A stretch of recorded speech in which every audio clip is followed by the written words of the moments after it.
6টা দোয়া এবং জিকির আছে, যেই দোয়া জিকিরগুলো কোরআন হাদিসে বর্ণিত সকল দোয়া জিকিরের খোলাসা, সারমর্ম এবং নির্যাস। এই 6টাকে যদি কোনো মুসলমান নিয়মিত আঁকড়ে ধরে, তাহলে কোরআন এবং হাদিসের যত দোয়া এবং জিকির আছে কেমন যেন তার নির্যাসটা নিয়মিত সে আমল করলো। বলবো সেগুলা? এই 6টা দোয়া এবং জিকিরের মধ্যে সর্বপ্রথম হলো নবী করিম সাল্লাল্লাহু আলাইহি সাল্লামের প্রতি দুরূদ প্রেরণ করা। নবীজি সাল্লাল্লাহু আলাইহি সাল্লামের প্রতি দুরূদ প্রেরণ করার আমল এরকম আমল, আপনি যদি সারা দিনে শুধুমাত্র নবীজির প্রতি দুরূদ প্রেরণ করার আমলটাই জিকির হিসাবে সবচেয়ে বেশি করেন, দোয়া হিসাবে যদি এটাই আপনি সারাদিন করতে থাকেন, তো আপনার জন্য যথেষ্ট হবে। আল্লাহর কাছে আর কিছু না চাইলেও চলবে, আর কিছু না চাইলেও চলবে। দুরূদ মানে হলো নবীজির জন্য দোয়া করা। ভাই, আল্লাহ তার হাবিবকে রহম করবেন, আপনার আমার দোয়ার দিকে আল্লাহর তাকানোর কোনো ঠেকা আছে? নবীজি কি আমাদের দোয়ার কোনো মুখাপেক্ষী? কিন্তু আমরা তার জন্য দোয়া করলে ওই চান্সে আল্লাহ তাআলা আমাদের প্রতি অনুগ্রহ করবেন। একবার না, আপনি নবীজির প্রতি একবার রহমতের দোয়া করবেন, একবার দুরূদ পাঠ করবেন। মান সাল্লা আলাইয়া মাররাতান সাল্লাল্লাহু আলাইহি আশারা, নবীজি সাল্লাল্লাহু আলাইহি সাল্লাম বলেছেন, একবার আমার জন্য তোমরা দোয়া করলে, আমার প্রতি দুরূদ পাঠ করলে, আল্লাহ তাআলা তোমাদের জীবনে 10 বার 10 জায়গায় 10 টাইমস তোমাদের উপরে আল্লাহ তাআলা অনুগ্রহ করবেন। আপনি টেরও পাবেন না কত জায়গায় আল্লাহ অনুগ্রহ করেছেন। আল্লাহ বাঁচাই দিয়েছেন, একটুর জন্য শেষ হয়ে যান নাই। ওই যে দুরূদ পড়ছেন, আল্লাহ তাআলা রক্ষা করছে, আপনি খবরও নাই। আল্লাহ তাআলা আপনার প্রতি বিশাল একটা দান করছে, আপনি লক্ষ্যও করেন নাই। ওই যে দুরূদ পড়ছেন একবার, 10 বার রহমত হবে। এভাবে যত দুরূদ পড়বে সে তত রহমত এবং অনুগ্রহ পাবে। এক সাহাবী বলেছেন, ইয়া রাসূলুল্লাহ, আমি আমার দোয়ার কত অংশ আপনার জন্য রিজার্ভ রাখবো? আমি তো আল্লাহর কাছে অনেক কিছু চাইবো, অনেক কিছু নিবেদন করব, আপনার জন্য যেন আল্লাহ রহমত নাজিল করে, এটাই হলো দুরূদ। এই দুরূদটা আমি কি পরিমাণ রাখবো? 4 ভাগের 1 ভাগ, 3 ভাগের 1 ভাগ, অর্ধেক? এরপরে সাহাবী বলছেন, আসলে যদি সবগুলোই করি, উনি এক একটা পার্সেন্টেজ বলছেন, আর নবী করিম সাল্লাল্লাহু আলাইহি সাল্লাম বলছেন যে, তাকে বোঝাচ্ছেন যে আরো বেশি করতে পারলে ভালো হয়। তো সাহাবী বাড়াইতে বাড়াইতে শেষ পর্যন্ত বলেন যে, আমার দোয়া যদি সবগুলো আপনার জন্য করি, আমি যদি আর কোনো দোয়া না করি, শুধু আপনার জন্যই দোয়া করি, নবী করিম সাল্লাল্লাহু আলাইহি সাল্লাম তাকে সুসংবাদ দিলেন যে, তাহলে তোমার আর কোনো সমস্যা থাকবে না, সব সমস্যা দূর হয়ে যাবে, তোমার কোনো পেরেশানি থাকবে না। ভাইরা আমার, দুরূদের আমল এমন একটা আমল যে আপনার জীবনে কোনো বিপদ, কোনো মুসিবত, কোনো পেরেশানি, কোনো সমস্যা দেখা দিয়েছে, আপনি যদি দুরূদ পড়তে থাকেন, কোনো কিছু মনে আসছে না, অনেক সময় ছাত্র জিজ্ঞেস করে, ভাই পরীক্ষার হলে পড়া ভুলে গেছি, কি করব? আমি দুরূদ পড়া শুরু করেন। আরবদেরকে দেখা যায় কোনো কিছু ভুলে গেলে তারা বলে আল্লাহুম্মা সাল্লি আলা মুহাম্মদ, আল্লাহুম্মা সাল্লি আলা মুহাম্মদ, এটা শুরু করে তারা। কারণ নবী করিম সাল্লাল্লাহু আলাইহি সাল্লাম এর হাদিস থেকে স্পষ্টভাবে, একটি নয় বহু হাদিস থেকে প্রমাণিত, যে ব্যক্তি দুরূদটা নিয়মিত পাঠ করবে, সালাত আলা নবীটাকে যে ব্যক্তি আঁকড়ে ধরবে, সব সময় তার মুখ থেকে সালাত সালাত সালাম চলতে থাকে, এই ব্যক্তির সকল গুনাহ আল্লাহ মাফ করে দিবেন, সকল পেরেশানি আল্লাহ তাআলা মুক্ত করে দিবেন। ভাইরা আমার, দুরূদের আমলটা এত গুরুত্বপূর্ণ আমল, এটা আমরা করি এখন। অনেকে আছেন যে আনুষ্ঠানিকতা যখন থাকে দুরূদের, মিলাদের, তখন একটু সালাত আলান নবী যেভাবেই করেন। আর বাকি অনেকে আছেন যেগুলো করারও কোনো খোঁজ খবর নাই। দুরূদ বেশি বেশি করে পাঠ করবো তো ইনশাআল্লাহ। সবচেয়ে শ্রেষ্ঠ দুরূদ, সবচেয়ে উত্তম দুরূদ হলো দুরূদ ইব্রাহিম, যেটা নামাজে পড়েন। আর সবচেয়ে সংক্ষিপ্ত দুরূদ হলো সাল্লাল্লাহু আলাইহি ওয়াসাল্লাম। এছাড়া নবীজির প্রতি দোয়ামূলক যে কোনো দুরূদই আল্লাহর কাছে গ্রহণযোগ্য হতে পারে, যদি দুরূদের অর্থের মধ্যে, কথামালার মধ্যে খারাপ কিছু না থাকে। দুরূদের নামে অনেকগুলো দুরূদ প্রচলিত আছে বিভিন্ন বই পুস্তকে, অমুক দুরূদ পড়লে অমুক এত নেকি হয়, বা অমুক দুরূদ পড়লে এতবার পড়লে ওই বিপদ দূর হয়। এগুলো কোনো হাদিস নির্দেশিত না, এগুলো হয়তো কারো তাজরিবা, অভিজ্ঞতা নির্ভর। কিন্তু হাদিস নির্দেশিত দুরূদ হলো দুরূদ ইব্রাহিম, আর সবচেয়ে সংক্ষিপ্ত দুরূদ হলো সাল্লাল্লাহু আলাইহি সাল্লাম। অর্থের ভিতরে যদি খারাপ কিছু, শিরকের কিছু না থাকে, নবীকে আবার আল্লাহর পর্যায়ে পৌঁছানোর মতো গোমরাহি যদি না থাকে দুরূদের অর্থের মধ্যে, তাহলে যে কোনো দুরূদই আপনি আল্লাহর কাছে পেশ করতে পারেন। তাহলে 6টা দোয়া হলো কোরআন হাদিসের শত শত সহস্র দোয়ার নির্যাস এবং খোলাসা। তার 1 নম্বর হলো দুরূদের আমল। করবো না বেশি বেশি ইনশাআল্লাহ? আমার জীবনে বহুবার এমন হয়েছে, বহুবার এমন এমন বিপদ যে দেয়ালে পিঠ ঠেকে গেছে, এখান থেকে উদ্ধারের কোনো পথ আর চোখের সামনে দেখা যাচ্ছে না।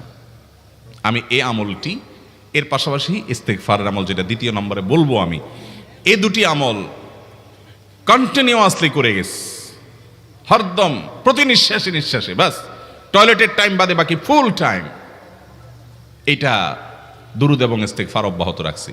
আল্লাহ তাআলা এমনভাবে অলৌকিকভাবে উদ্ধার করেছেন যে আমার কল্পনায়ও আসে না যে এখান থেকে এভাবে হেল্প হতে পারে।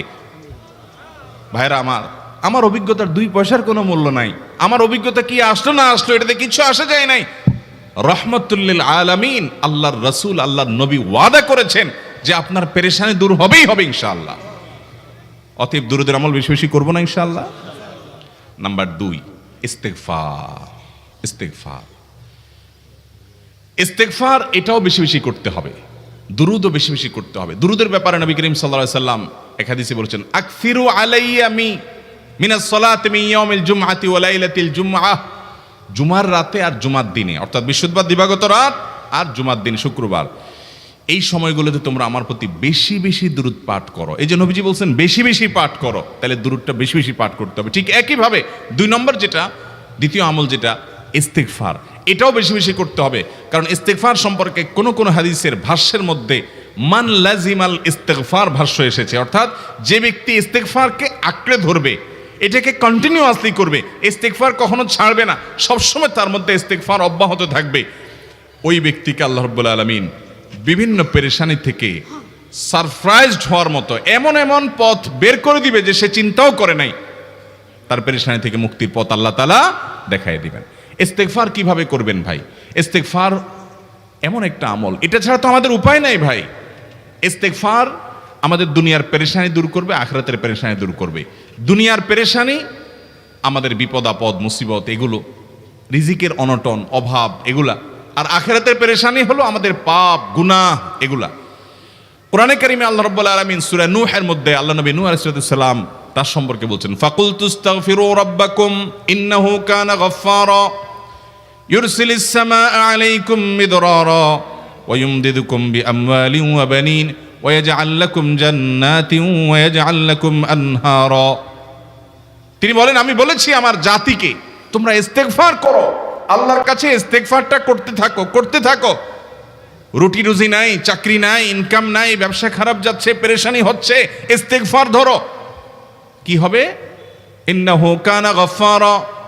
যদি ইস্তেগফার করো, 1 নম্বর লাভ হলো আল্লাহ মাফ করে দিবেন গুনাহ। ইউরসিলিস সামাআ আলাইকুম মিদরারা, যাতে ফসল ভালো হয়, রিজিক ভালো হয় সেই ব্যবস্থা আল্লাহ করবেন।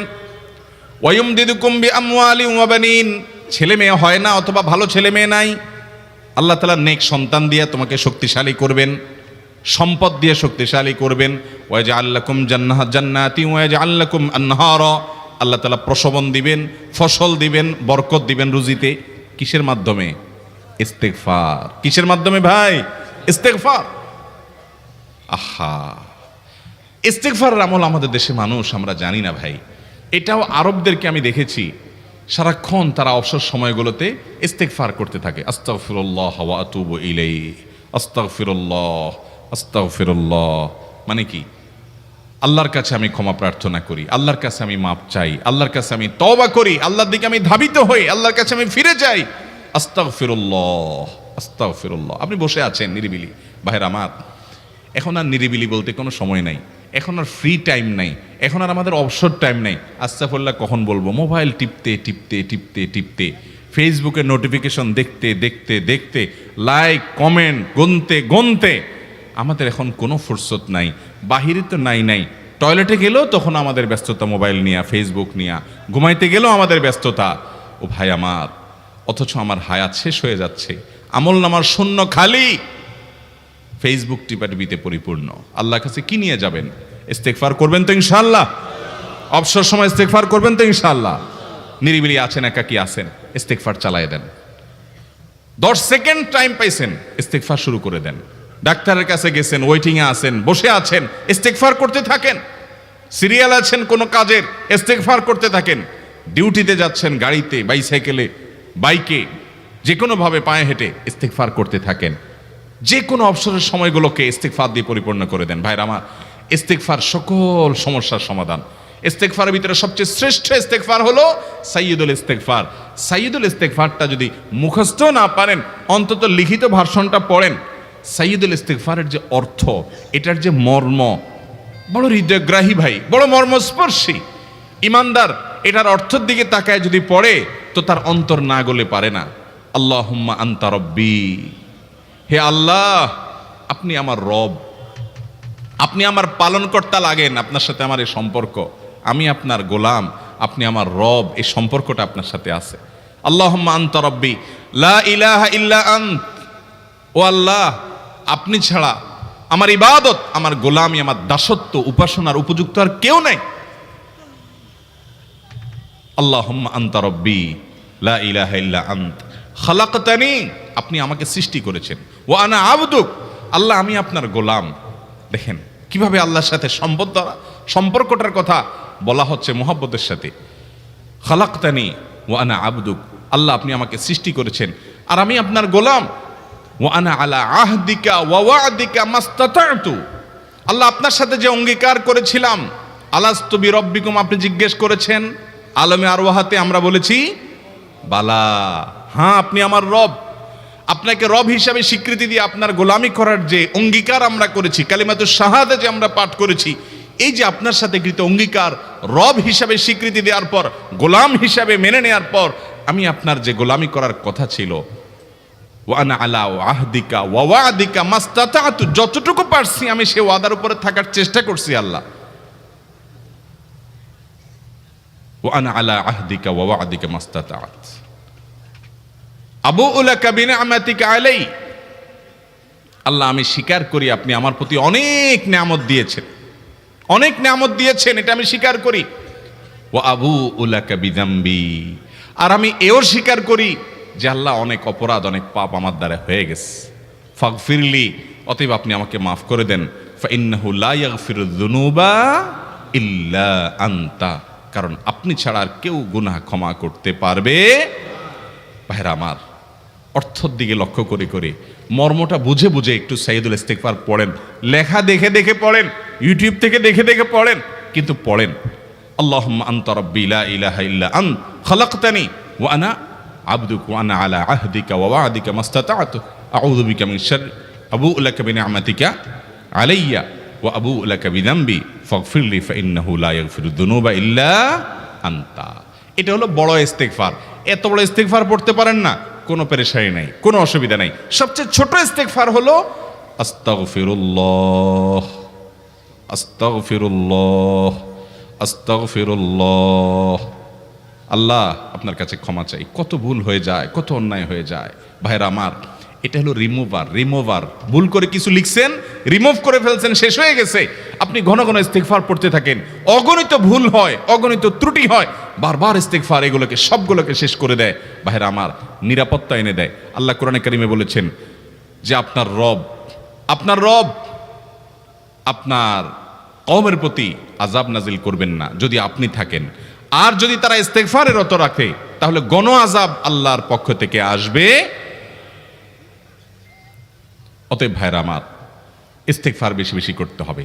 6টা আমল, 6টা জিকির, দোয়া হলো শত শত হাজার দোয়া এবং জিকিরের সান্নিধ্যাসের। দ্বিতীয়টা হলো ইস্তেগফার।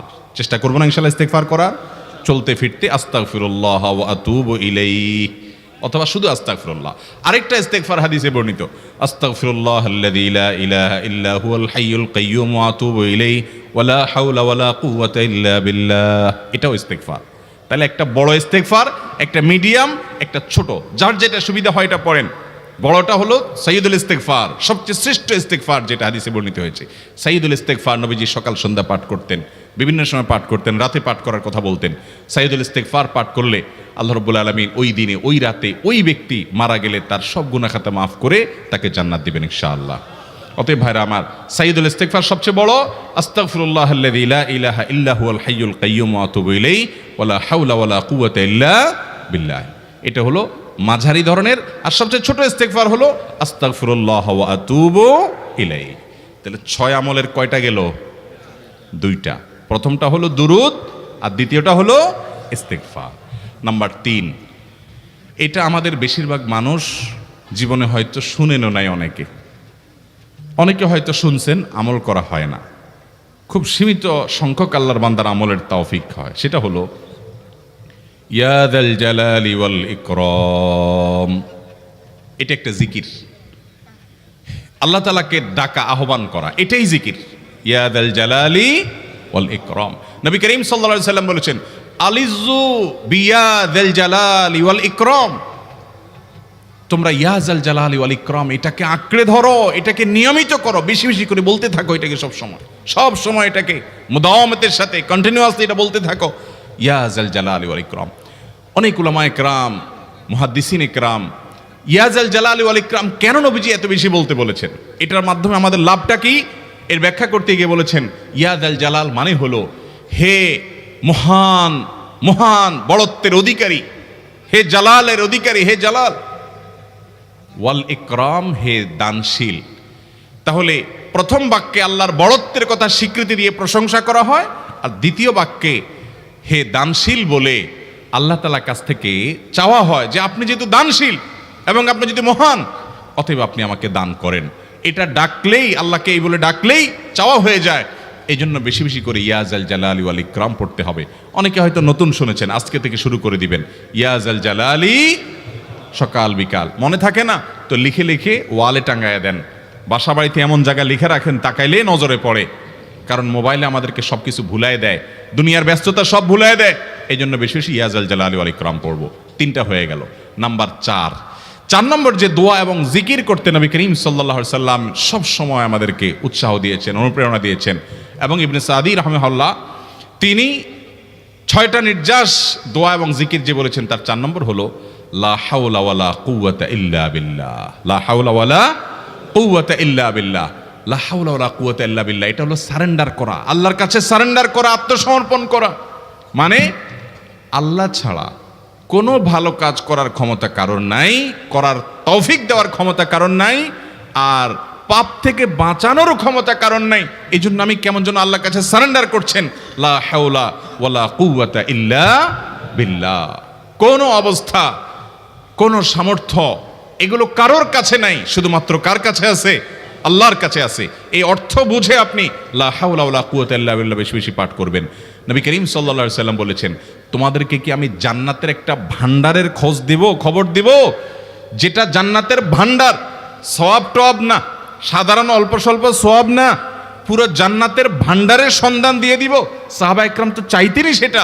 নবীজি সাল্লাল্লাহু আলাইহি সাল্লাম তখন বলেছেন যে লা হাওলা ওয়ালা কুওয়াতা ইল্লা বিল্লাহ এটা হলো কানজুম মিন কুনুজিল জান্নাহ, জান্নাতের ভান্ডার সমূহের মধ্যে থেকে একটা বড় ভান্ডার হলো লা হাওলা ওয়ালা কুওয়াতা ইল্লা বিল্লাহ।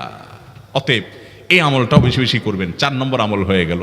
দুরুদের আমল 1, ইস্তিগফারের আমল 2, ইয়া যাল জালালি ওয়াল ইকরাম 3, লা হাওলা ওয়ালা কুওয়াতা ইল্লা বিল্লাহ। কয়টা হলো? 4। 5 নম্বর আমল হলো দোয়া ইউনুস। দোয়া ইউনুস জানা আছে তো? লা ইলাহা ইল্লা আনতা সুবহানাকা ইন্নী কুনতু মিনাজ জালিমিন। ভাইরা আমার, অর্থের দিকে তাকায়া মাঝে মধ্যে মোবাইল টোবাইল সব ফালায় রেখে একটু আল্লাহর সাথে কথা বলবেন, আল্লাহর সাথে একটু কানেক্টেড হওয়ার চেষ্টা করবেন, আল্লাহর সাথে একটু সংযুক্ত হওয়ার চেষ্টা করবেন। ডিসকানেক্টেড তো পুরো লাইফটা কাটাই দিলেন, একটু কানেক্টেড হওয়ার চেষ্টা করেন। প্রতিদিন কিছু সময় বসে একটু জিকির করেন, চলতে ফিরতে একটু আল্লাহকে সময় দেন। আপনি উপকৃত হবেন, আপনার কল্ব জিন্দা হবে, আমল নামা সওয়াবে পরিপূর্ণ হবে। লা ইলাহা ইল্লা আনতা সুবহানাক ইন্নী কুনতু মিনাজ জালিমিন। অর্থের দিকে তাকান, কত মর্মস্পর্শী। লা ইলাহা ইল্লা আনতা, আল্লাহ আপনি ছাড়া কোনো সত্যিকারের মাহবুদ নাই, উপাস্য নাই। সুবহানাক, আপনি পবিত্র, আমি আপনার পবিত্রতা জ্ঞাপন করছি। ইন্নী কুনতু মিনাজ জালিমিন, তবে আমি সেসব মানুষদের অন্তর্ভুক্ত যারা নিজের প্রতি নিজে জুলুম করেছে, অবিচার করেছে, অন্যায় করে আমার নিজের পায়ে নিজে কুড়াল মেরেছি বহু। অতএব আপনি আমাদের প্রতি রহম করেন। এই দোয়া পাঠ করে আপনারা সবাই জানেন আল্লাহর একজন নবী, তিনি জীবনের সবচেয়ে কঠিন পরিস্থিতির মুখোমুখি হয়ে এমন বিপদে পড়েছেন যে বিপদ থেকে উদ্ধারের কোনো পথ ছিল না। দুনিয়াবি সকল সিস্টেম বলবে যে সমুদ্রে নিক্ষেপিত হয়ে বিশাল বড় সমুদ্রের প্রাণী মাছের পেটে চলে গেলে সে মানুষ আবার বাঁচে কিভাবে? মুহূর্তের ভিতরেই তো মারা যাবে অক্সিজেনের অভাবে। এটাই দুনিয়ার সিস্টেম বলে। আল্লাহ তাআলা অলৌকিকভাবে লৌকিক সিস্টেমের ঊর্ধ্বে রেখে আল্লাহ তাআলা তাকে এই বাক্য পাঠ করার কারণে এর মাধ্যমে আল্লাহ তাকে মুক্তি দান করেছেন। এবং আল্লাহ তাআলা এই ঘটনা কোরআনে উল্লেখ করার পর একটা সুসংবাদ বলছেন আমাদের সবার জন্য, বিরাট বড় আনন্দের সংবাদ। আল্লাহ বলেছেন, ওয়াকাযালিকা নুনজিল মুমিনিন। এই বাক্য পাঠ করার পর ইউনূস আলাইহিস সালামকে শুধু রক্ষা করেছেন আল্লাহ, তাই নয়, আল্লাহ বলেছেন একইভাবে তাকে যেরকম রক্ষা করেছি, এই বাক্য যদি কেউ পড়ার মতো পড়ে, হক আদায় করে পড়ে, মনের গভীর থেকে পড়ে, মর্ম উপলব্ধি করে পড়ে, নিয়মিত পড়ে, ওয়াকাযালিকা নুনজিল মুমিনিন, ঈমানদারদেরকে আমি রক্ষা করে দেব এভাবে। আরো শুনবেন, আমাদের প্রিয় নবী সাল্লাল্লাহু আলাইহি ওয়াসাল্লাম বলেছেন, তোমরা আমার ভাই ইউনূস ইবনে মাত্তা যে দোয়া করেছে, ওই দোয়াটাকে তোমরা আঁকড়ে ধরবা, যে কোনো বিপদে আপদে মুসিবতে আল্লাহর কাছে চাইবা। ভাইরা আমার, আমরা বিপদ আপদে পড়লে হুজুরদের কাছে চলে যায় দোয়ার জন্য, অনেকে মাজারে চলে যায়, সেখানে মানত করে, টাকা পয়সা দেয় বিপদ উদ্ধার করার জন্য। কপাল পোড়া জানে না ও কার গোলাম, ও আরশে আজিমের মালিকের গোলাম, তার সাথে ডাইরেক্ট কানেক্টেড হওয়ার সুযোগ আছে, শুধু ইউজ করলেই হয়, সুইচ দিলেই হয়। কপাল পোড়া জানে না, ডানে বামে গিয়ে নিজের আমল বরবাদ করে, ঈমান বরবাদ করে, তাওহীদ নষ্ট করে। ভাইরা আমার, তাহলে যে কোনো সমস্যা ফিল করি অথবা স্বাভাবিক অবস্থাতে দোয়া ইউনূস পাঠ করব, লা ইলাহা ইল্লা আনতা সুবহানাকা ইন্নী কুনতু মিনাজ জালিমিন। ভাইরা আমার, দুনিয়ার মানুষের কাছে আপনি অপরাধী এটা বললে খারাপ লাগে। আপনি একটা অফিসে চাকরি করেন, দুর্নীতি করে চুরি করে ধরা পড়ছেন, বসের কাছে যায় মাপ চাইছেন, স্যার ভুল হয়ে গেছে, আর কখনো করব না, লোভে পড়ে করে ফেলছি, বিপদে পড়ছিলাম, টাকার টানছিল স্যার, আর কোনোদিন করব না, মাফ করে দেন স্যার, চাকরিটা রাখেন স্যার। আপনি মাপ চাইলেন, লজ্জিত হলেন, চোখের পানি ফেললেন, পাও ধরে মাপ চাইলেন, ছোট হলেন। এই ছোট হওয়ার পরে আপনার চাকরি যদি টিকেও যায়, বস যদি আপনাকে মাফ করেও দেন, তারপরেও কি আপনার কাছে ভালো লাগবে? না এত বড় একটা অঘটন ঘটলো, ছোট হলেন, সবার সামনে লজ্জিত হলেন, অনুতপ্ত হলেন, ধরা পড়লেন, মাপ চাইতে হলো, এজন্য আপনার খারাপ লাগবে না? কিরকম খারাপ লাগবে? এত খারাপ লাগে অনেকে সহ্য করতে পারে না, গুনাহের দিকে চলে যায়, আত্মহত্যা পর্যন্ত করে ফেলে, এই বেইজ্জতি সহ্য করতে পারে না। ঠিক না ভাই? ঠিক। মানুষের কাছে মাপ চাইলে, মানুষের কাছে ছোট হলে মানুষের কষ্ট হয়। অদ্ভুত। আরশে আজিমের মালিকের কাছে সেজদায় পড়ে চোখের পানি ফেলে যদি স্বীকার করেন, ও মালিক, নামাজ পড়ি নাই, বড় জুলুম করেছি, কাবিরা গুনাহ করেছি, ও মালিক, হারাম জিনিস দেখে ফেলেছি, খারাপ জিনিস শুনে ফেলেছি, পাপ করেছি, অপরাধ করেছি মালিক, জাহান্নামের যে বিবরণ হাদিসে আসছে, এটা সহ্য করার ক্ষমতা আমার নাই, আপনি আমাকে মাফ করে দেন। এইভাবে যদি আল্লাহর কাছে একটু চোখের পানি ফেলে দোয়া করেন, একটু দোয়া করে দেখেন, আল্লাহর শপথ করে বলছি, আপনার জীবনে সবচেয়ে আনন্দের মুহূর্ত হবে তখন যেদিন এরকম দোয়া করতে পেরেছেন, চোখের পানি ফেলতে ফেলেছেন। দুনিয়ার মানুষের কাছে ছোট হলে মানুষের মনটা সংকীর্ণ হয়, ছোট হয়, মানুষ অপমান বোধ করে, খারাপ লাগে। মালিকের কাছে যদি কেউ মাপ চায়, চোখের পানি ফেলে, ইস্তেগফার করে, ছোট হয়, তাহলে তার অন্তরে আরো আনন্দ অনুভব হয়। সালহাতু সঙ্গে বুদি দিল খরাশ, আজমোদে এক জামানা খাকে বাস। পাথর হয়ে বহুকাল ছিলে ভাই, কিছু কালের জন্য একটু মাটি হও, আসো, একটু মাটি হয়ে দেখো।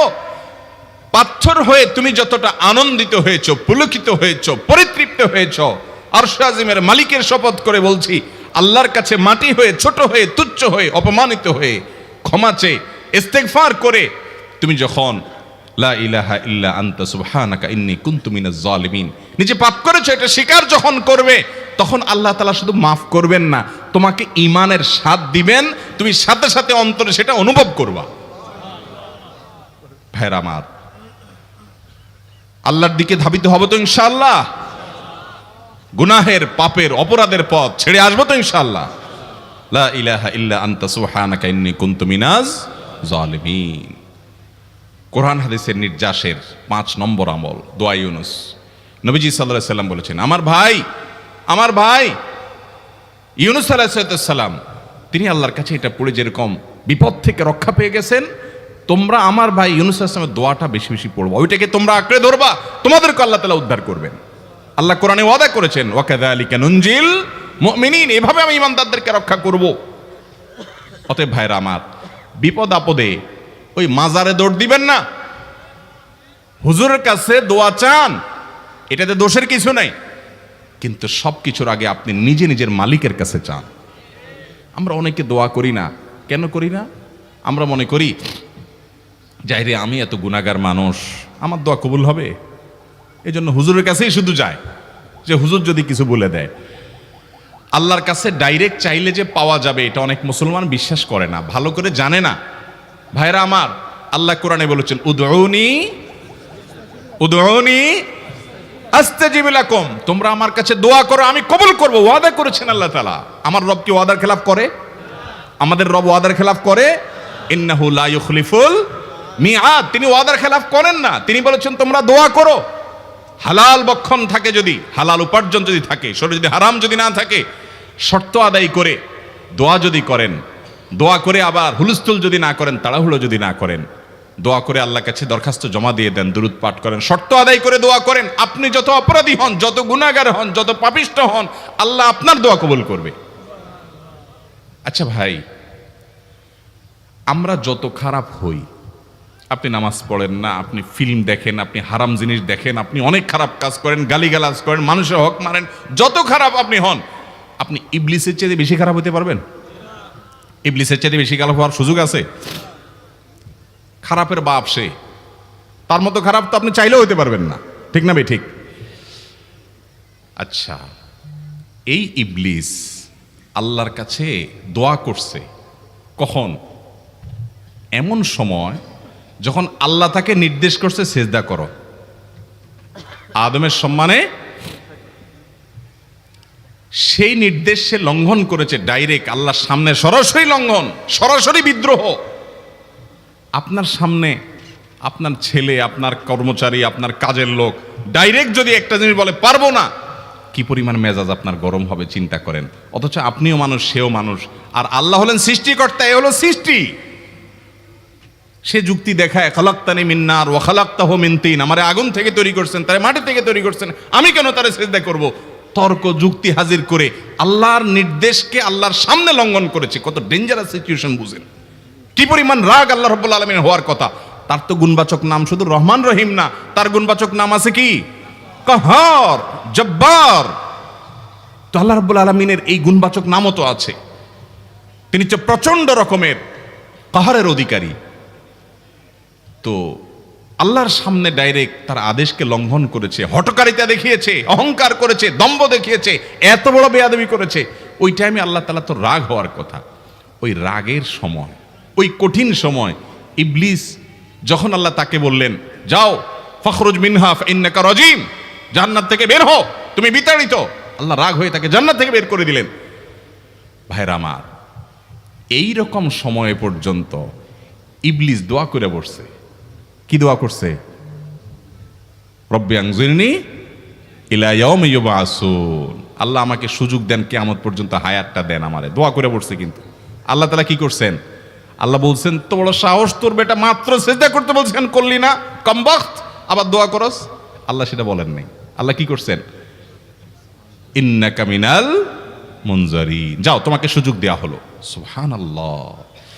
ইবলিস যদি আল্লাহর রাগ হওয়ার মতো সময়ে, ক্রোধ হওয়ার মতো সময়ে আল্লাহর সামনে আল্লাহর সরাসরি অবাধ্য হয়ে আল্লাহ তাকে বের করে দিচ্ছেন বিতাড়িত শয়তানকে, ওই টাইমে যদি দোয়া করার পর ইবলিসের দোয়া কবুল হয়, ও মুসলমান, আপনি আল্লাহর গোলাম হিসাবে নিজেকে স্বীকার করেন, আপনি যত পাপিষ্ঠ হন না কেন, আপনার দোয়া কেন কবুল হবে না? আল্লাহর কাছে দোয়া করবো না ইনশাআল্লাহ? ইবলিসই আমাদেরকে বুঝায়, ফুসলায়, তুই কোন মুখে দোয়া করবি আল্লাহর কাছে? তোর নামাজের ঠিক নাই, তোর ইবাদতের ঠিক নাই, এত আকাম কুকাম করস ফেসবুকে, ইউটিউবে, তোর মতো 2 নম্বর একটা মানুষ, কোন মুখে আল্লাহর কাছে দোয়া করবি? থাক, দোয়া করিস না, আমি কেমনে এই মুখ নিয়ে দোয়া করবি? এটা যখন আপনার মনের ভিতরে আসে, তখন বুঝবেন যে মিস্টার ইবলিস অ্যাক্টিভ হয়ে গেছে আপনার শরীরে। কথা কি বুঝাতে পারছি? আল্লাহর কাছে দোয়া করবেন তো ইনশাআল্লাহ। এই 6টা দোয়া জিকিরের 5 নম্বর দোয়া ইউনুস, অর্থ সহকারে বুঝে বুঝে আল্লাহর কাছে চাইবেন এবং দোয়া করবেন। 6 নম্বর হলো সুবহানাল্লাহ, আলহামদুলিল্লাহ, লা ইলাহা ইল্লাল্লাহ, আল্লাহু আকবার। এই বাক্যগুলো দেখবেন ঘুরে ফিরে নবী করিম সাল্লাল্লাহু আলাইহি ওয়াসাল্লাম সারাদিন পড়তেন। 5 ওয়াক্ত নামাজের পরে 33 বার দেখবেন।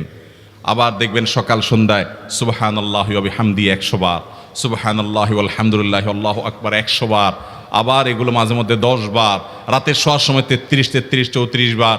বিভিন্ন সময় দেখবেন ঘুরে ফিরে এই সুবহানাল্লাহ, আলহামদুলিল্লাহ, লা ইলাহা ইল্লাল্লাহ, আল্লাহু আকবার, এগুলো একটা মিজানের পাল্লাকে পরিপূর্ণ করে দেয়। কোনোটা আসমান এবং জমিনের মধ্যবর্তী জায়গায় সওয়াব দিয়ে পরিপূর্ণ করে দেয়। এত বেশি ফজিলতপূর্ণ জিকির। এই জন্য পুরো কোরআন হাদিসের দোয়া এবং জিকিরের নির্যাসের শেষ এবং 6 নম্বর হলো বেশি বেশি করে দিন রাত 24 ঘন্টা যখন সুযোগ পাবেন, যেখানে যেখানে হাদিসে যে সংখ্যা বলা আছে ওটাতে করবেনই, ওর বাইরেও বেশি বেশি করে সুবহানাল্লাহ, আলহামদুলিল্লাহ, লা ইলাহা ইল্লাল্লাহ, আল্লাহু আকবার বেশি বেশি করব না ইনশাআল্লাহ। আবারও বলছি, পুরো কোরআন হাদিসের দোয়া এবং জিকিরের নির্যাস 6টির একটি হলো, এটি ইবনে সাঈদী রাহিমাহুল্লাহর গবেষণা, তার গবেষণার আলোকে তিনি এটা পেশ করেছেন। এটি আবার কোনো হাদিস থেকে নির্যাস বের করে দেওয়া হয়েছে সে নয়, এটা একজন মুফাসসিরের গবেষণা। তিনি বলেছেন কোরআন হাদিসে যত দোয়া বলা হয়েছে সবগুলার মর্ম কথা এর মধ্যে চলে আসে। তাছাড়া নবী সাল্লাল্লাহু আলাইহি ওয়াসাল্লাম এবং কোরআনে এইগুলাকে বেশি বেশি করতে বলেছেন। আলিজ্জু, আকফিরু, মান লাজিমা, এই শব্দগুলো ব্যবহার করা হয়েছে। এই জন্য এগুলো বেশি বেশি করে করতে হবে। এই যে শেষেরটা নবী সাল্লাল্লাহু আলাইহি ওয়াসাল্লাম সবসময় বিভিন্ন জায়গায় করতেন। আবারও বলছি, নাম্বার 1 দুরুদ, নাম্বার 2 ইস্তিগফার, নাম্বার 3 ইয়া দাল জালালি ওয়াল ইকরাম, নাম্বার 4 লা হাওলা ওয়ালা কুওয়াতা ইল্লা বিল্লাহ, জান্নাতের ভান্ডার এটা, নাম্বার 5 লা ইলাহা ইল্লা আনতা সুবহানাকা ইন্নী কুনতু মিনাজ জালিমিন, বিপদ না আসলেও স্বাভাবিক অবস্থায় পড়বেন। নাম্বার 6 সুবহানাল্লাহি ওয়াল হামদুলিল্লাহি ওয়া লা ইলাহা ইল্লাল্লাহু আল্লাহু আকবার। নিয়মিত করব তো ইনশাআল্লাহ। আল্লাহ আমাকে আপনাকে আমাদের সবাইকে আমল করার তৌফিক দান করুন, সব সময় জিকিরের মধ্যে থাকার তৌফিক দান করুন। আমাদের মধ্যে একটা ধারণা জন্মেছে যে নামাজ না পড়লে কি হয়েছে, ঈমান আছে। অনেক বেনামাজিকে নামাজের কথা বললে বলে, ভাই নামাজ না পড়লে কি হয়েছে, আমার ঈমান আছে। নাম আতর আলী, গায়ের থেকে দুর্গন্ধ আসে। নাম কি? আতর আলী, গায়ের থেকে আসে কি দুর্গন্ধ। ব্যাপারটা ওই রকম। আপনি বলতেছেন নামাজ না পড়লে কি হয়েছে, আমার ঈমান আছে, মানে আপনার ঈমান এত মজবুত। আপনার ঈমান তো আমার দরকার যে না পড়লেও থাকে। অথচ নবী করিম সাল্লাল্লাহু আলাইহি সাল্লাম কঠোরভাবে বলেছেন, শক্তভাবে তিনি বলেছেন, আল ফারকু বাইনানা ওয়া বাইনাহুম তারকুস সালাহ। ঈমানদারের সাথে অমুসলিমের পার্থক্যই হলো মূলত নামাজ। এটা ঈমানদারকে পৃথক করে। অতএব কোনো অবস্থাতে এটা ছাড়া যেতে পারে না। আমি আপনাদেরকে উদাত্ত আহ্বান করতে চাই, আমাদের অনেক ভাইরা আছেন যারা বাসায় নামাজ পড়েন, কর্মস্থলে পড়েন না, অথবা 5 ওয়াক্ত নামাজ পড়েন কিন্তু একটু ঝামেলা হলে তিনি নামাজ কাজা করেন। পৃথিবীর অনেক দেশে আমাদের অনেক ভাই বোনরা আছেন যারা আমাদের কাছে প্রশ্ন পাঠান, বলেন ভাই সকাল থেকে নিয়ে নামাজের সময় পাই না, তো আমি একসাথে ডিউটি শেষে বাসায় এসে জোহর, আসর, মাগরিব, এশা একসাথে পড়ি। নামাজটা এরকম ছেলে খেলা নয়। আল্লাহ বলেছেন, ইন্না সলাতা কানাত আলাল মুমিনিনা কিতাবাম মাওকুতা, নির্দিষ্ট সময় নামাজ পড়াটাকে অপরিহার্য করা হয়েছে। আপনার যদি এমন কোনো জব, এমন কোনো চাকরি করতে হয় যে চাকরি করতে গিয়ে আপনি নামাজ পড়তে পারবেন না, তো সেই চাকরি আপনি করবেন কিনা তার আগে সিদ্ধান্ত আপনাকে নিতে হবে আপনার ঈমানের আলোকে। আপনাকে যদি আমি অফার করি যে আপনি একটি জব আপনার সামনে আছে, আপনি একটা চাকরি করবেন, সেখানে আপনি ডিউটি চলাকালীন সময়ে শুধু নিঃশ্বাসটা বন্ধ করে রাখতে হবে, স্যালারি পাবেন আপনি 1 বিলিয়ন, কেউ করবে এই চাকরি? কারণ স্যালারি তো পরের কথা, প্রথম দিনের কয়েক সেকেন্ডের পরেই তো আমি মারা যাব। তো 1 বিলিয়ন যদি আমি পাইও, এটাতে আমি কি করব? ঈমানদারের কাছে নামাজটা সেরকম। আমার নামাজ যদি পড়াই না যায়, আমার ঈমানে যদি না থাকে, তো আমি এই চাকরি দিয়ে কি করব? নামাজের যে শক্তির জায়গাটা, এটা আমরা অনেকেই অনুভব করি না। আমরা মনে করি নামাজটা জাস্ট আল্লাহ অর্ডার করেছেন তাই আমাকে পালন করতে হয়। নামাজের যে একটা স্পিরিচুয়াল, আধ্যাত্মিক বিশাল বড় পাওয়ারের জায়গা আছে, এটা আমরা অনেকে অনুভব করি না। এই জন্য ঈমানের পর ইসলামের সবচেয়ে বড় সবচেয়ে গুরুত্বপূর্ণ বিধানের নাম হলো 5 ওয়াক্ত নামাজ। ঈমানের পর 5 ওয়াক্ত নামাজের চাইতে গুরুত্বপূর্ণ বা ইম্পর্টেন্ট কোনো বিধান ইসলামে আর নেই। বিষয়টা এত গুরুত্বপূর্ণ যে কোরআনে কারিমে সলাতুল খৌফ সম্পর্কিত একটা ধারণা দেওয়া হয়েছে, বিধান দেওয়া হয়েছে। আপনারা অনেকেই তেলাওয়াত করেন, অনেকে জানেন। যদি কেউ সম্মুখ সমরে লিপ্ত থাকে, মুখোমুখি যুদ্ধ যেটাকে বলে, আগের যুগে যেটা হতো, সেই মুখোমুখি যুদ্ধে যদি কেউ রত থাকে, এমত অবস্থায় তার নামাজ পড়ার যখন সময় হবে তখন তিনি কিভাবে নামাজ পড়বেন? যোদ্ধাদের, সৈনিকদের একটা দল তারা শত্রুপক্ষের সঙ্গে লড়াই করবে, আত্মরক্ষা করবে। আরেকটা দল একজন ইমামের অধীনে 1 রাকাত নামাজ পড়বে। 1 রাকাত নামাজ পড়ে শেষ করার পর তারা চলে যাবে। অথচ 1 রাকাত নামাজ পড়ে তো নামাজ শেষ হয় না 2 রাকাতের নিচে। মুসাফির অবস্থায় 2 রাকাত, সলাতুল খৌফ 2 রাকাত। এই 2 রাকাত অবস্থার যে নামাজ, সেটা 2 রাকাত নয়, বরং 1 রাকাত পড়ে তারা চলে যাবে। কেন? কারণ এটা রণাঙ্গন, এটা সাধারণ জায়গা নয়, এতগুলো মানুষের জীবনের ব্যাপার। সো তারা যে আবার রণাঙ্গনে যুদ্ধে লিপ্ত হবে, এতক্ষণ যারা যুদ্ধে নিজেদের নিরাপত্তার চাদরে ঢাকার জন্য লড়ছিল, তারা আবার এসে ওই ইমাম যিনি আছেন তিনি ইমামতি করবেন, তার পেছনে ইমামের 2য় রাকাতে তারা এসে জয়েন করবেন। তার মানে তাদের 1ম রাকাত হবে। এরপর এরা আবার 1 রাকাত পড়ে আবার চলে যাবে। প্রথম যে গ্রুপটা 1 রাকাত পড়েছিল তারা আবার ব্যাক করে 2য় রাকাত পড়বে। এর মধ্যে ইমামের নামাজ শেষ হয়ে যাবে, তারা নিজেরা একা একা 2য় রাকাত শেষ করবে। এরপরে তারা আবার যাওয়ার পরে 2য় গ্রুপ এসে তাদের 2য় রাকাত আদায় করবে। আপনি একটিবার ভাবুন, আল্লাহ রাব্বুল আলামিন তো এই বিধানটা দিতে পারতেন যে যেহেতু জীবন রক্ষার প্রশ্ন, সো লড়াই করো, এখন নামাজ দরকার নাই, জীবন বাঁচলে তখন পড়িও। ইসলামের নামাজের ইম্পর্টেন্সি কোন লেভেলে হলে যে এই রকম পরিস্থিতি পর্যন্ত আপনাকে রাকাত ভাগ করে নামাজ পড়ার বিধানও দেয়া হয়েছে। এই বিধান ছিল, এটা নামাজের গুরুত্ব আমাদেরকে বুঝতে সাহায্য করে। আমরা অনেকেই হয়তো জেনে থাকব, আমাদের প্রিয় নবী সাল্লাল্লাহু আলাইহি ওয়াসাল্লাম তার জীবনের সবচাইতে গুরুত্বপূর্ণ কাজ ছিল নামাজ। কানা ইজা হাজাবাহু আমরুন ফাজা ইলা সালাহ। নবীজি যখনই কোনো কঠিন পরিস্থিতির মধ্যে পড়তেন, নামাজের দিকে ধাবিত হতেন। যখনই মনটা খারাপ থাকতো, পেরেশান হতেন, বেলাল রাদিয়াল্লাহু তাআলাকে বলতেন, আরিহনা বিহা ইয়া বেলাল, ও বেলাল একটু আজান হাঁকো, একটু আজান হাঁকো, আজান হেঁকে নামাজের আয়োজন করো, আমাকে শান্ত করো, আমাকে একটু প্রশান্তি দাও। নামাজে কি তৃপ্তি ছিল! মা আয়েশা রাদিয়াল্লাহু তাআলা বলছেন, নবীজি যখন রাতে নামাজে দাঁড়াতেন, তাহাজ্জুদে দাঁড়াতেন, লা তাসআল আন হুসনিহিন্না ওয়া তুলিহিন্না, নবীজির সে নামাজের সৌন্দর্য, তার সে নামাজের কোয়ালিটি আর বলো না। তিনি যখন দাঁড়িয়ে কেরাত পড়তেন, মনে হতো তিনি বোধহয় আর রুকুতে যাবেন না। কত দীর্ঘ কেরাত হলে 1 রাকাতে সূরা বাকারা, লম্বা লম্বা সূরা শেষ করা যায়, ঘন্টাকে ঘন্টা দাঁড়িয়ে থাকা যায়। নামাজে কতটা তৃপ্তি হলে এটা সম্ভব হয়। এরপর তিনি যখন রুকুতে যেতেন, এত দীর্ঘ সময় ধরে রুকু করতেন। মা আয়েশা রাদিয়াল্লাহু তাআলা আনহা তিনি বলেন যে তার রুকু দেখে, সে রাতের নামাজের রুকু দেখে আমার মায়া হতো। ইস, তিনি কি আর মাথা উঁচু করবেন না? আবার যখন সেজদায় যেতেন, মনে হয় সেজদায় এই বুঝি তার শেষ সেজদা, আর মনে হয় মাথা উঠাবেন না। এত দীর্ঘ সময় নিয়ে নামাজ পড়তেন, এত লম্বা সময় নিয়ে নামাজ পড়তেন, এবং নামাজে দাঁড়িয়ে এত লম্বা সময় রুকুতে সেজদাতে অতিবাহিত করতেন সময় যে তার পা মোবারক ফুলে যেত। ভাইরা আমার, পা ফুলে যাওয়া কিন্তু কোনো স্বাভাবিক বিষয় নয়। আপনি অনেক সময় দাঁড়িয়ে থাকলে, একটা পজিশনে থাকলে হয়তো পা ব্যথা হয়ে যাবে, পা ফুলে যায়। এই ফুলে যাওয়াটা সাধারণ বিষয় না। কি পরিমাণ প্রেশার নিলে পা ফুলে যেত। নবী করিম সাল্লাল্লাহু আলাইহি সাল্লাম নামাজে সে তৃপ্তি পেয়েছেন। আজ দুর্ভাগ্য আমাদের কাছে নামাজটা জাস্ট বোঝা। নামাজটা জাস্ট, আমরা নামাজের সময় আসলে আমরা মুক্ত হওয়ার চেষ্টা করি, মানে নামাজটা পড়লাম, ঝামেলা শেষ হয়ে গেল। অথচ এটা আল্লাহর সাথে কানেক্টেড হওয়ার সুযোগ। আমার দিন রাত 24 ঘন্টার সবচেয়ে আবেগ ঘন সময়, আমার আল্লাহর সাথে কথোপকথনের সুযোগ। সহিহ মুসলিম বর্ণনা, নবী সাল্লাল্লাহু আলাইহি ওয়াসাল্লাম নামাজকে বলেছেন মুনাজাত মা আল্লাহ, আল্লাহর সাথে কথোপকথনের স্কোপ। অথচ এটা আজকে আমাদের কাছে বোঝা হয়ে গেছে।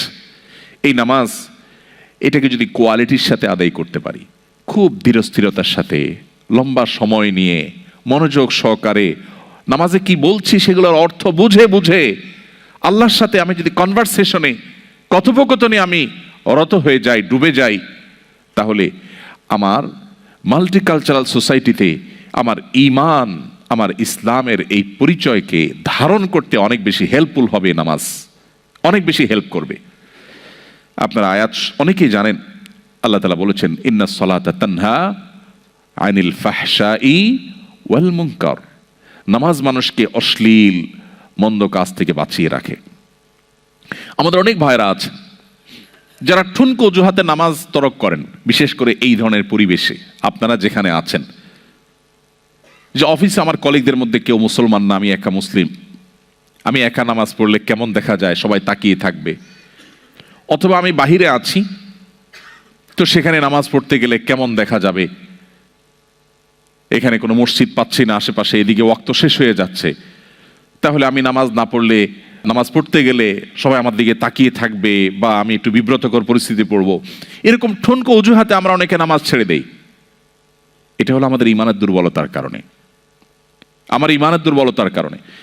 একজন ইমানদার তার জীবনে কোনো অবস্থাতে তিনি নামাজ ত্যাগ করতে পারেন না। ইসলামে অনেক বিষয়ের ত্যাগ, এটার বিকল্প আছে, কিন্তু নামাজ ত্যাগের বিকল্প নেই। এই জন্য কোনো মুসলিম নামাজ ত্যাগ করতে পারেন না। মুহাম্মদ সাল্লাল্লাহু আলাইহি সাল্লামের সময় মুনাফিক যারা ছিল তারাও নামাজ পড়তো, যারা ভেতরে ভেতরে অমুসলিমদের চর ছিল তারা নামাজের সময় মসজিদে উপস্থিত হতো। এই জন্য এই পরিবেশে যদি আপনি 5 ওয়াক্ত নামাজকে সর্বোচ্চ গুরুত্বের সাথে আদায় করেন, আপনি যদি একাকী কোথাও কোনো অফিসে থাকেন, একাকী নামাজ পড়বেন, আপনি অন্তত ফরজটুকু হলো আপনাকে পড়তেই হবে। আপনার লাঞ্চের ব্রেকের সময় আপনি ওয়াশরুমে যাওয়ার যে সময়টা পাবেন, সেই সময়টা থেকে সেভ করে আপনাকে নামাজ পড়তে হবে, যে কোনো মূল্যে পড়তে হবে। তো যদি কেউ নামাজের ব্যাপারে এই নো কম্প্রোমাইজের জায়গায় যেতে পারে, আশা করা যায় তার ঈমানকে আল্লাহ তাআলা সেভ করবেন। কারণ অন্যায় অশ্লীলতা থেকে সে বাঁচতে পারবে, এই নামাজ তাকে প্রতিহত করবে তার সমস্ত বাধাগুলোকে। এই জন্য নামাজের ব্যাপারে আমাদের সর্বোচ্চ গুরুত্ব আরোপ করতে হবে। আমাদের বোনরা অনেক সময় দেখা যায় এমন কোনো পরিবেশে যান যে পুরুষরা যেখানে সেখানে ঘাসের উপর দাঁড়িয়ে গেল, বোনরা দাঁড়াতে পারেন না, কিন্তু তাদেরকেও দাঁড়াতে হবে। সবাই তাকিয়ে থাকবে, থাকুক না। হ্যাঁ, আমি বলছি না আপনাকে মানুষের চলাচলের রাস্তায় আপনাকে দাঁড়িয়ে যেতে, আমি বলছি না আপনাকে এমন কোনো জায়গায় দাঁড়িয়ে যেতে যে মুসলমানদের সম্পর্কে এখানকার অন্য ধর্মাবলম্বীরা বাজে ভুল ধারণা নেয়, আমি সেটা বলছি না। নিশ্চয়ই আপনি 2 রাকাত নামাজ পড়ার মতো জায়গা আপনি বের করে নিতে পারবেন, সেটা আপনাকে করতেই হবে। অতএব এই জায়গাটাতে আমাদের কোনো কম্প্রোমাইজ করা চলবে না।